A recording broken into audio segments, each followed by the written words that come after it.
नमस्कार। अभिमान या गुरूर हर इंसान के जीवन में किसी न किसी तरह शामिल होता है, लेकिन जब यह अभिमान बहुत अधिक बढ़ जाता है तो व्यक्ति खुद से हटकर कुछ सोच ही नहीं पाता है। उसे लगने लगता है कि सब कुछ मेरी वजह से ही संभव हो पा रहा है। कैसे, आइए जानते हैं एक कहानी से। एक गांव में एक छोटा सा परिवार रहता था। उनकी एक दुकान थी जिसकी आय से उनका गुजारा चलता था। उस घर का मुखिया कमाने वाला अकेला ही व्यक्ति था, इसलिए उसे लगता था कि मेरे बिना घर का खर्च नहीं चल सकता। अगर मैं ना रहूं तो इस घर में कुछ भी संभव नहीं है। धीरे धीरे उसे इस बात का घमंड होने लगा।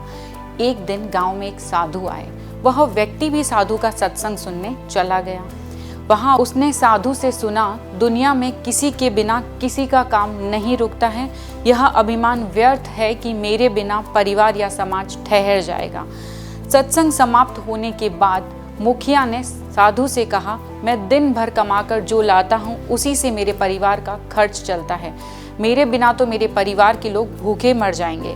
साधु बोले, यह तुम्हारा भ्रम है। किसी का भी काम किसी के बिना कभी नहीं रुकता है। इस पर उस मुखिया ने कहा, आप मुझे इसका प्रमाण दीजिए।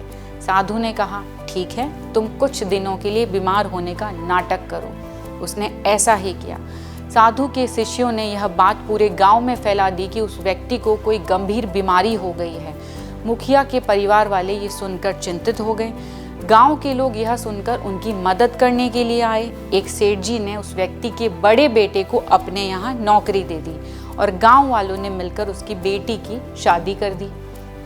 वह व्यक्ति सोते सोते यह देखता रहा और सोचने लगा कि कोई भी काम सच में किसी की वजह से कभी नहीं रुकता है। मैं बहुत गलत था। तो देखा आपने, चाहे हम कितने भी बलवान, धनवान, ज्ञानवान और अपने कार्य में निपुण क्यों ना हो, हमारे बिना किसी का भी काम नहीं रुकता है। इसलिए अपनी किसी भी योग्यता पर कभी भी अभिमान नहीं करना चाहिए, क्योंकि नियति निर्धारित है। जो कार्य होना होता है वो होता है और हम बस उसका एक माध्यम बनते हैं।